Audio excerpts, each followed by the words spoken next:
Hey everyone, and welcome back to Joey's Retro Newscast, where I'll be going over the top news of the last week in retro handhelds, retro gaming, and just gaming in general. This wasn't really a busy week, so it'll be a relatively quick newscast. Apollo and Artemis, the streaming host and client software, both got some very nice updates this week. First up, Apollo has made some updates to Warp Mode, which to me has been the best video frame pacing mode option to use with my devices, and it had the lowest decoding latency. But the big news this week is the update to Artemis for Snapdragon 8 Gen 2, Gen 3, and 8 Elite devices, which would be the Odin 2 series, the Ioneo Pocket Evo, and those devices, and other ones, but unfortunately not Retroid devices. Basically, there is a new ultra low latency mode, and personally, this lowered my latency by 2 ms, which is pretty big. I am now seeing on my Odin 2 portal a 2 to 4 ms decoding latency with warp mode and Wi-Fi 7 on my 6 GHz band, and it is absolutely beautiful. Realistically, you probably won't notice a 1 to 2 ms decoding latency difference. It's hard to kind of tell, but we are getting really close to the x86 decoding latency of under 1 ms total, which would be awesome if we could. Question of the week. Do you use guides?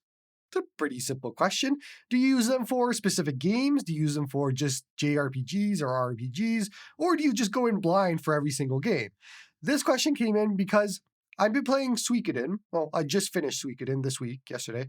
And so I was curious because I used the guide for the entire game. I can't do that game without a guide. I would be lost every second. And I was wondering how many others are like me, who, for RPGs at least, really need a guide to just keep them on track or they get lost. And for me, when I get lost in a game, like an RPG or something, I fall off of it very quickly at that point. I'm like, I don't know what to do, all that sort of thing. And I'm like, just gonna go play Pokemon again. So for me, it keeps me on track, it keeps me interested in the game, and I'm glad I did because Suikoden was awesome. But I'm curious, let me know in the comments, when do you use guides? When don't you use guides? Is it a either or thing, or is there a reason that you do so? Let me know. We have now gotten the full specs of the Anbernic RG557, and there's nothing surprising here if you watched last week as to what the chipset is, at least. It is the Dimensity 8300. But the rest of the specs are actually surprising. Now, I do want to point out and say I told you so about the other Anbernic RG557 rumors about a Snapdragon, all that sort of thing, because I told you so. It was never real. All jokes aside, these specs are actually surprisingly good for Anbernic. I was not actually expecting this.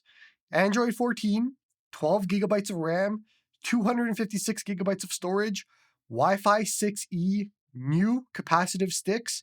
These are great changes. No blue here, looks like it is transparent purple and white, and I'm really hoping that the purple uses the exact same textures that the blue did from the 556, because that is my favorite texture out of all handhelds. And the 556 is still one of the comfiest handhelds that I've ever used. Same 5.5-inch AMOLED 1080p screen, 5500 milliamp hour battery, and so on. Honestly, no clue what the pricing of this is. The rumor is over $200 US on the low end of that. And like I said last week, that is still my guess as well.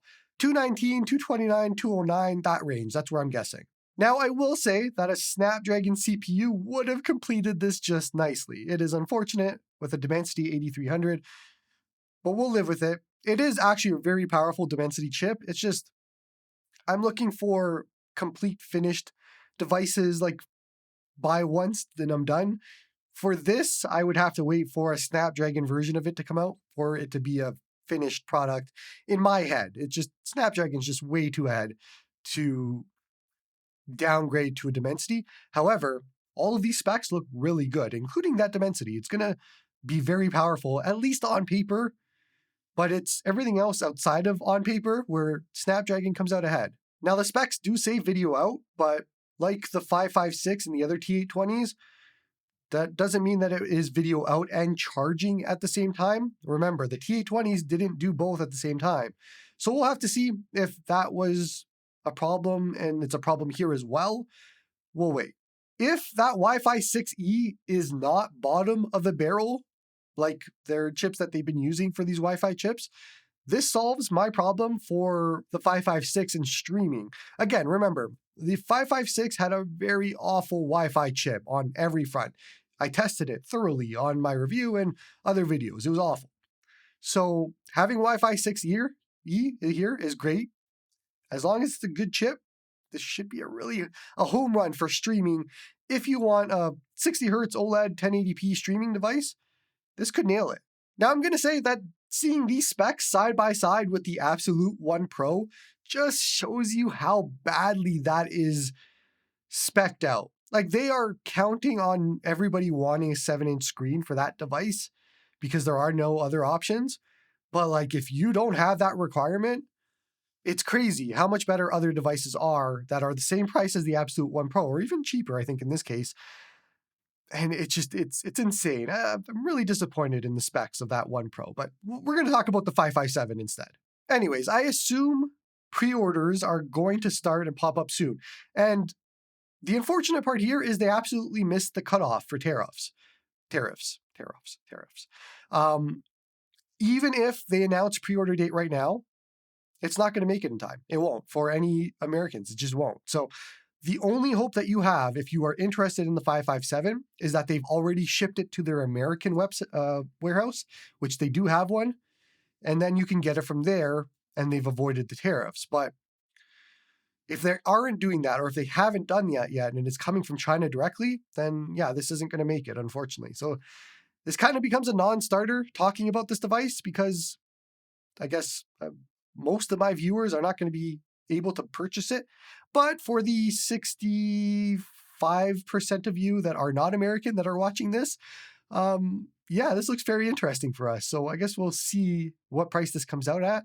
And specs actually made me very interested in this now. I'm a lot more interested in it. It's not going to displace my Portal by any sense of the imagination, but this could be a very good $200 device, I hope. Now, I did email Anbernic to see if I could get a review unit, and I was ghosted, of course. I have always been ghosted by them since the very, very, very last time they ever sent me a device. They don't want to work with me anymore. It's fine. But it's a favorite pastime of mine to send emails to companies that no longer work with me. Anytime a new device comes out, asking for a review unit, it's just fun because I'm imagining them on the other end like, there's another email from Joey, delete.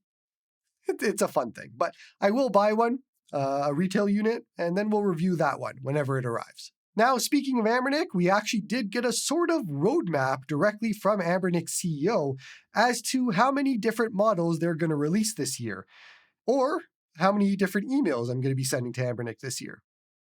Looks like it is about 10, but at least 7 or 8, according to them, and we do have 2 devices coming in May.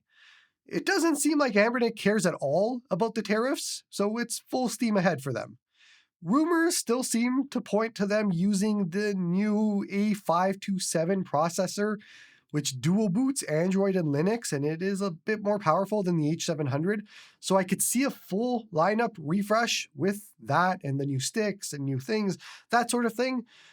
But there is one single change that I need Anbernic to make for me to buy their products again, or at least to care about them again.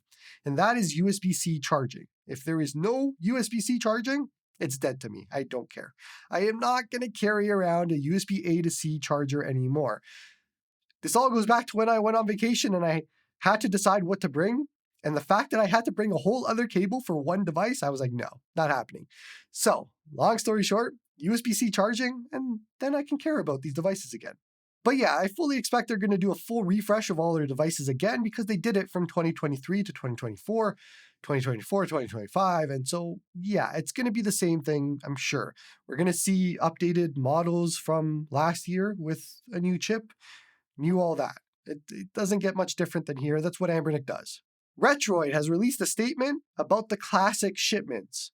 They have now begun, and for US shipments, since all shipping companies are not accepting US-bound shipments from China starting April 25th, which we'll come back to that in a second, it means that teal, kiwi, and berry orders will not make it in time. Retroid says that you need to contact them to change your color away from any of these that are affected. Not much else to say here, this sucks, but I do want to comment on the shipping companies stopping April 25th. Now, this news did come out. It was Hong Kong Post, and then I saw Kenyao, which is another shipping company, and JD Logistics or something like that. There are a few of them that have said this. However, I could not find a single instance of DHL saying this. And I'm wondering if they're throwing out the baby with the bathwater here. They probably could have still went with DHL shipments up until the last second, which would have still been a little bit longer. And I'm wondering if there's some confusion here because as far as I could tell, using my Google FU, or whatever you want to call it, Google Foo, to search the internet for all of this information, DHL had none. And as somebody who's been up to date on all of this tariff stuff and has detailed breakdowns of it almost every week, I'm a little confused here. So it kind of sucks for Americans, but this is kind of only the beginning. It's going to get worse from here. Retroid also released 2 videos this week. One showing off how to replace the Retroid Pocket Mini's screen with the replacement that is coming, and that is shipping out pretty soon. And another showing the screen in use for some games. First, the actual process to replace the screen looks very daunting. I'll make a video on this. It might be a live stream, and we'll see if I can make it a little bit easier for people to understand and do this process, but I would take a look at that video if you are somebody who wants to replace the screen, because it looks a little daunting for the average user, I think. Second, it is amazing how much better that new screen looks in the Mini. Really crazy. I will say that I am disappointed that it has to be black only. That is the worst color to me. I absolutely hate the black color on these devices, but I guess I have to live with it if I want the better screen. Okay, so quick update on my Flip 2 and Classic review units. First up, I haven't touched my Flip 2 review unit since the live stream. It's actually gathering dust. It just sits there on the desk. There's no point in me using it if it's not final unit. So my GC retail unit, I think as far as this video goes up on the Friday, is probably arriving yesterday, Thursday, or Friday. It's close. It's very close. Unfortunate part is I am off on Friday. It is a long weekend in Canada for us, Good Friday. And so my wife has Friday off, so I have Friday off. That's how I do it. So unfortunately, this weekend, there won't be any impressions from the Flip 2, at least on the retail unit side. Unless you're in my Discord, I might post a few things, and we'll go from there. Now, there are 3 concerns that I have that we've talked about before, but the plastic is one of them. It's not a deal breaker, but I do want to know if it's a little bit sturdier. The speakers are another one. I'm sure they'll probably fix it with an over-the-air update at some point in the future, but it's been 5 months for the Retroid Pocket 5, so I don't know how long that's going to take. And lastly, I did find out that the fan noise issue that I had is actually on every single unit. So at least that one I know is not just a Joey issue.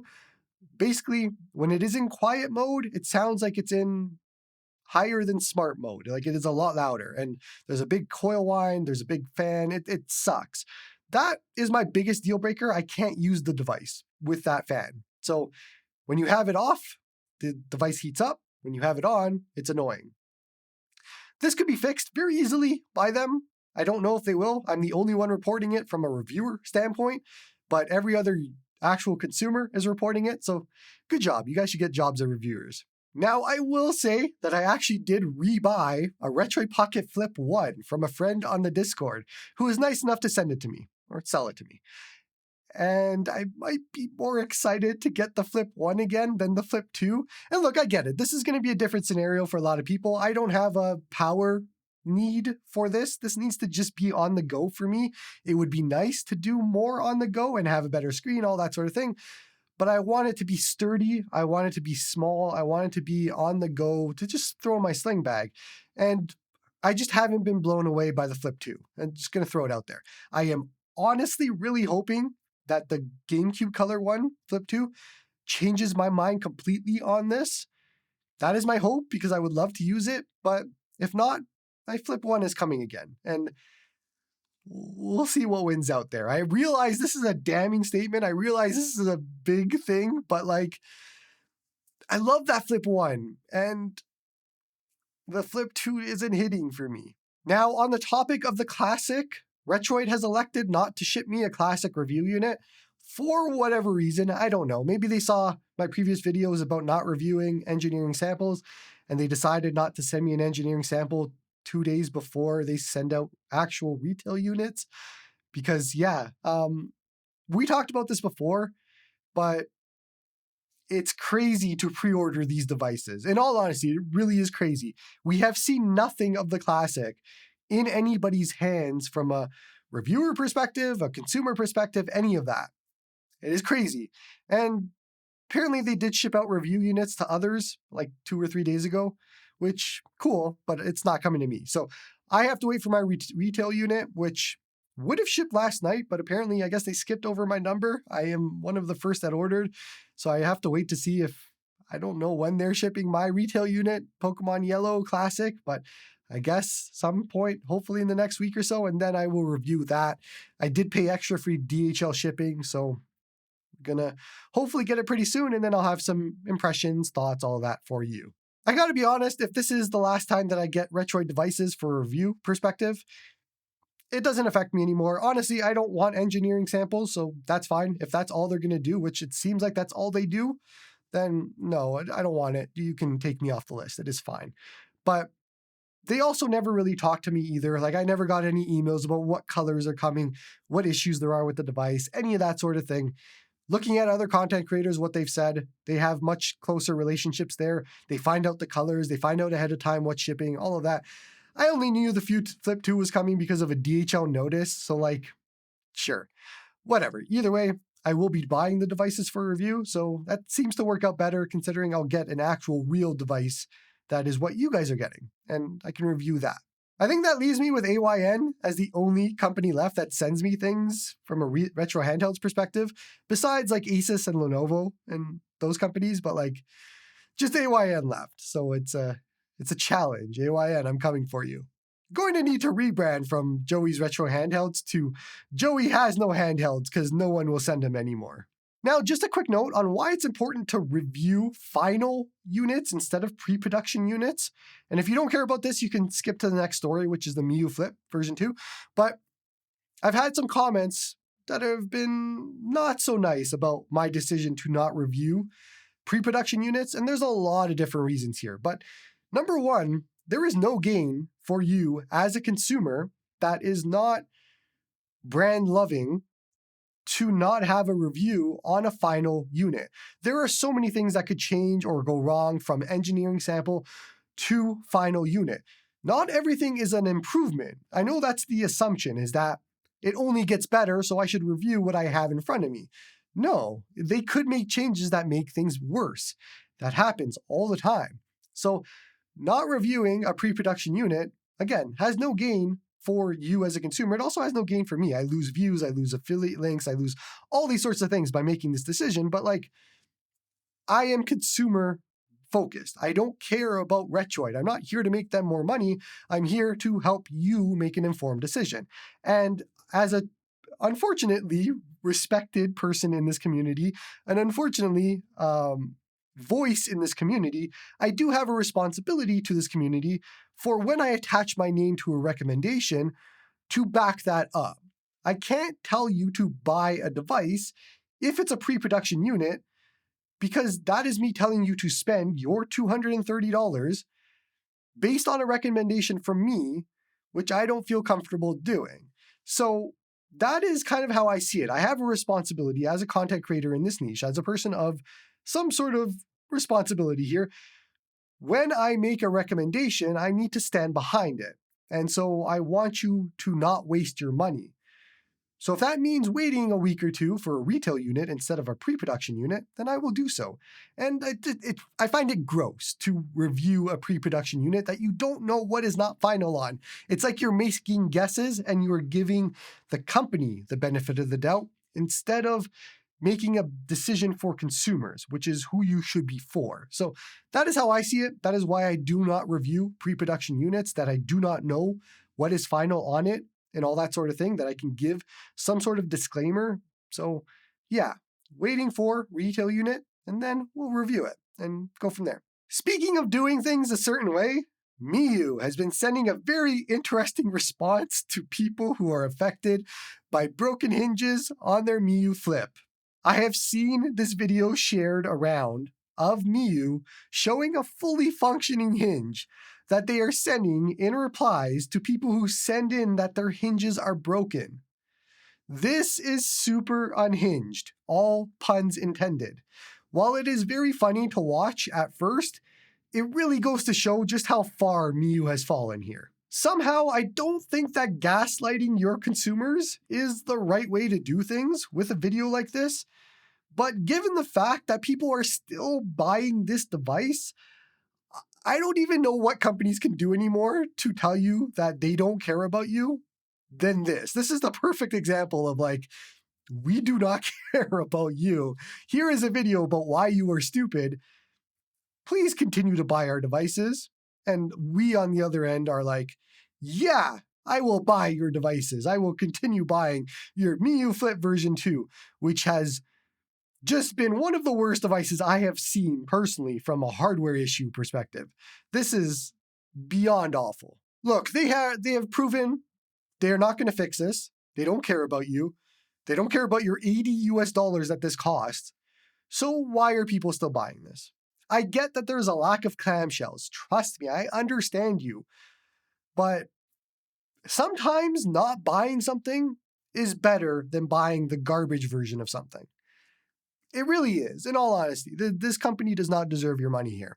They don't. So I can keep saying this every week as stories keep popping up every week, but like at some point, just be better. That's it. Just be better. Stop giving these guys your money. Reminder again that we have a game of the month, which this month is The Legend of Zelda, The Minish Cap. Fantastic game. We also have a ROM hack of the month, which is the Fire Emblem, The Last Promise. Also a very fun ROM hack. We just introduced Game of the Season, which is Suikoden, and I just finished that this week. Absolutely fantastic game. I have never played Suikoden before. I collected them all 108 Suikodens, whatever you want to call them, Suikomons, and that game was super fun. Really enjoyed it. So we're going to have another Game of the Season in July, I think it is. This runs from April to the end of June. So if you want to come play Suikoden, if you want to come play Minish Cap, if you want to come play Fire Emblem The Last Promise, join the Discord. We are playing them. Now, as for what I'm playing, since I just finished Suikoden and I finished Super Mario Mon, which we talked about last week, but Super Mario Mon as a ROM hack, so much fun. You have to play it. I'm going to keep saying this. You have to play Super Mario Mon. I finished it. It is super fun. It is just Mario and Pokemon. Like it is so good. I also went back to Final Fantasy VII because I realized I don't have the beaten achievement in Retro Achievements because apparently half of my Retro Achievements did not actually trigger from up to Genova's life, wherever that is. I think that's halfway through the game. So I'm sort of speed running through the game to get back to there so I can get my beaten achievement. It helps me keep track of games I've beaten. So I'm going to do that. And then, I don't know, I'm going to go back to Phoenix Wright, the Ace Attorney trilogy. And then we'll see. Next week is going to be fun for games. All right, and so that's all the news for this week. Let's get into the Newscast Q&A. Again, newscast at joeysretrohandhelds.com if you want to send in your emails, or come join the Discord. You can send it in through the channel there. It's the Newscast Q&A channel. Thank you to all of those that continue sending in questions every week. This first question comes in from St. Cloud. What games are you looking forward to this year? Okay, so I had to look at a list to see what's coming out this year, and there's actually quite a few that I'm interested in. And I only know of a few, or I've memorized a few that are coming out this month, which is the 100-line Last Defense Academy made by the Danganronpa creators. I tried the demo. I loved it. So I'm very excited for that. That's April 24th. More Danganronpa art style, music, all that sort of thing. I am super in for that. Then on the same day, we have Claire Obscure Expedition 33. This is one of the rare games that I put in my actual calendar. I am beyond excited for Expedition 33 since I saw that very first trailer. I can't wait. And it is also free with Game Pass since I have a Game Pass subscription. So I don't have to even buy it, but April 24th, that is the first game that I'm going to jump into. Expedition 33, and I can't wait. Then we have May and Doom, The Dark Ages, of course. Love Doom. New Fantasy Life is coming on May 21st, I think. And if you haven't played Fantasy Life on the 3DS, that is a fantastic game. I cannot wait for the sequel. I hope it's just as good because, yeah, Fantasy Life is great. Then, of course, Switch 2 is coming out with Mario Kart World and Donkey Kong Bonanza, all of that sort of thing. I'm very excited for those. Curious about that Pac-Man game, Shadow Labyrinth. That looks super cool. It's got a very good aesthetic and all of that, but I'm probably missing a lot of games that are coming out, but those are the ones that I can remember or think of or find in a very quick Google search about what's coming out. This next question comes in from Matt Davis.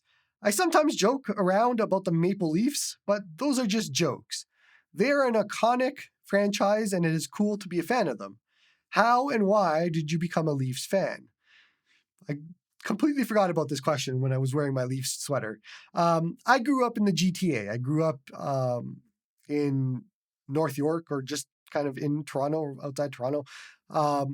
So yeah, as you grow up, it's you're a Leafs fan or you don't exist. But there was never any other team. It was never going to be any other team. It was always the Leafs. Have a Leafs tattoo. I am very much a Leafs fan in every sort of way. I moved to Calgary a few years back, and that doesn't change anything. I'm still a Leafs fan. The only thing that changes is now tickets are a little bit cheaper if I want to go watch the Leafs when they come visit Calgary.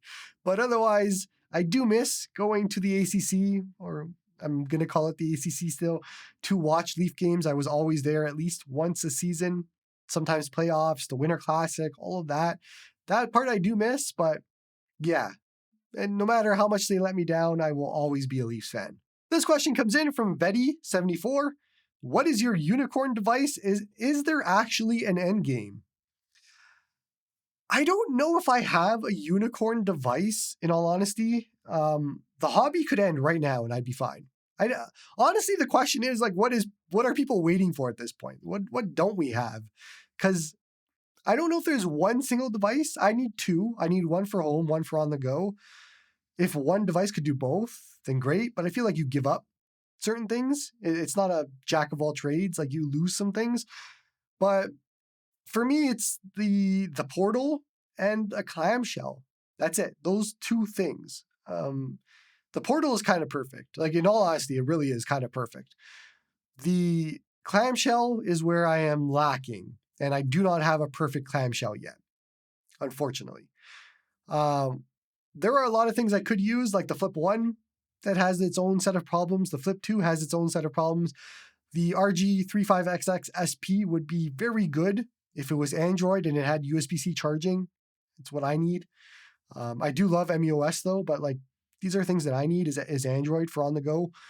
So yeah, I don't have a unicorn device, but honestly, the portal might be kind of it. If the portal was like a Windows handheld and nothing else changed, might be it. I don't know. It is hard to answer. It's a hard question to answer for sure. Last question of the day, and it comes in from Ghetto Dono, and it is my favorite question so far. What are your 5 top favorite books? So, backstory here, I read a lot. I don't think a lot of people know that, but I've said it a few times on the newscast. I read a lot. And so I am currently 23 books in for 2025. Last year, I read 87 books, which was my highest that I've ever read.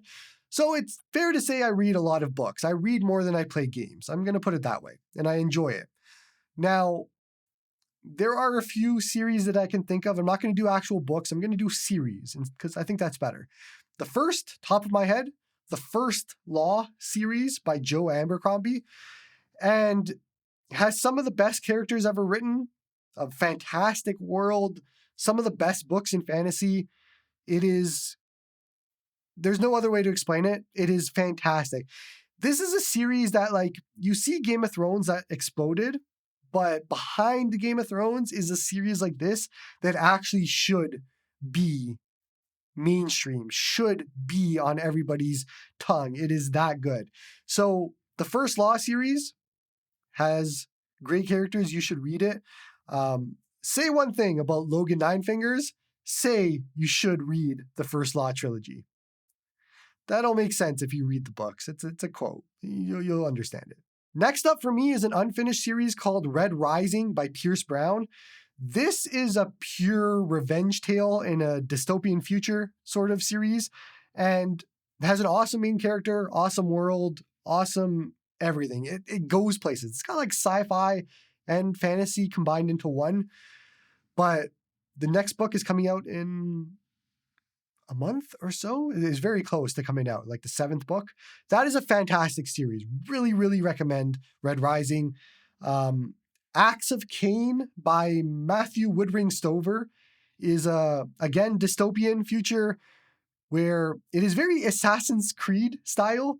There is an actor who plays an assassin and it follows him, but like, I can't explain it without going into spoiler territory. It is super, super good. Like it is unknown. Not unknown. It is underrated. There isn't a lot of people that know about the series, but Acts of Cain, if you haven't heard of it, fantastic fantasy series. It is an easy read.